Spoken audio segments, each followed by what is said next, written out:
নমস্কার বন্ধুরা, welcome to Shampa's kitchen. আজকে আপনাদের তৈরি করে দেখাবো গরম ভাতের সঙ্গে সার্ভ করার মতো জমজমাট একটা বেঙ্গলি রেসিপি। তাহলে চলুন চটপট দেখে নিই আজকের এই স্পেশাল রেসিপি আমি কি দিয়ে আর কিভাবে তৈরি করছি। সবার প্রথমে নিয়ে নিয়েছি 750 গ্রাম চিকেনের পিসগুলো ভালো করে ধুয়ে জলটাকে ঝরিয়ে নিয়েছি। আর চিকেনের পিসগুলোকে কিন্তু এভাবে চিড়ে চিড়ে নিয়েছি যাতে মশলাটা খুব ভালো মতো ভেতরে ঢুকতে পারে। এবারে আমরা চিকেনটাকে ম্যারিনেট করে নেব। দিয়ে দিচ্ছি 1 টিস্পুন নুন, আপনারা স্বাদ অনুসারে দেবেন। কাঁচা লঙ্কা বাটা দিয়ে দিচ্ছি 1/2 টেবিল স্পুন, এটাও আপনারা স্বাদ অনুসারে দেবেন।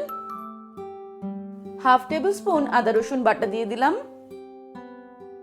টক দই দিয়ে দিচ্ছি 1/3 কাপ, এখানে 75 গ্রাম টক দই আছে। আর গোলমরিচের গুঁড়ো দিয়ে দিচ্ছি 1/4 টিস্পুন। এবারে সবকিছুকে চিকেনের সঙ্গে খুব ভালো করে মাখিয়ে নিচ্ছি। চিকেনটা ম্যারিনেট করার পর এটাকে আমি 1 ঘন্টা রেখে দেব। আসলে যত বেশি সময় আমরা চিকেনটাকে রেখে দেব চিকেনটা ততই ভালো হবে।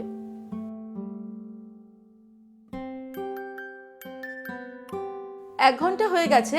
এবারে আমি একটা বড় সাইজের টিফিন বক্স নিয়ে নিয়েছি, তার মধ্যে ম্যারিনেট করা চিকেনগুলো নিয়ে নেব। সমস্ত চিকেনটাই উইথ ম্যারিনেশন আমি এর মধ্যে নিয়ে নিয়েছি, অর্থাৎ সমস্ত দই বা যা কিছু কাচিয়ে কিন্তু টিফিন বক্সের মধ্যে আমি নিয়ে নিয়েছি।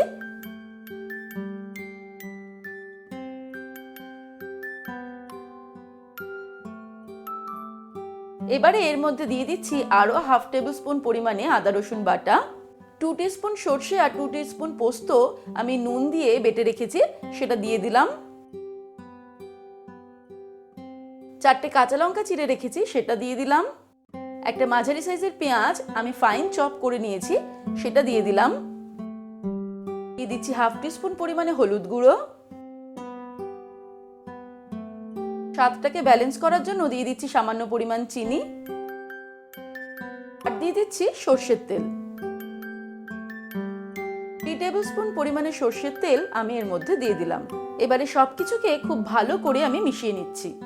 ভাপা মুরগি, তার সঙ্গে গরম গরম ভাত, আর যারা আমার মতো একটু ঝাল বেশি খান সাথে ছোট্ট একটা কাঁচা লঙ্কা, ব্যাস আর কিচ্ছু প্রয়োজন হবে না দুপুরের লাঞ্চে।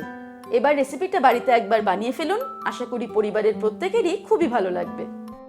শম্পাস কিচেনে কিন্তু অনেকগুলো দারুণ দারুণ চিকেনের রেসিপি অলরেডি শেয়ার করা আছে, যেগুলো দেখার জন্য ইউটিউবে গিয়ে সার্চ করুন chicken recipes by Shampa's kitchen.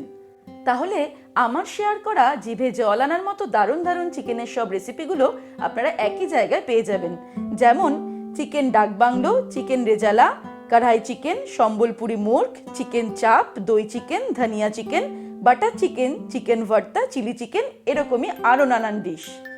এবারে আমি ঢাকনাটা আটকে দিলাম, তারপর চলে যাব ফাইনাল স্টেপে।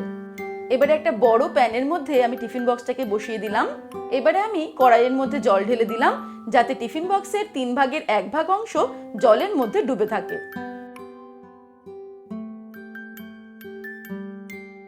এবারে কড়াইটাকে ঢেকে দিয়ে আমি ফ্লেমটাকে হাইতে রেখে রান্নাটা করব যতক্ষণ না জলটা ফুটে উঠছে।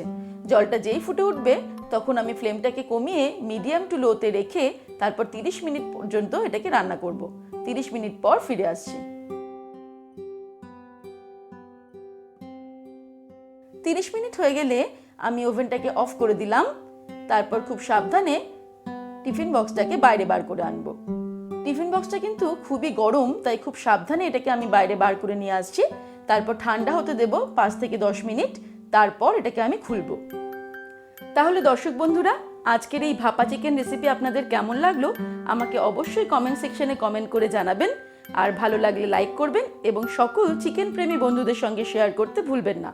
ভালো থাকবেন, সুস্থ থাকবেন। আমি আবার হাজির হব নতুন নতুন রেসিপির সঙ্গে। নমস্কার।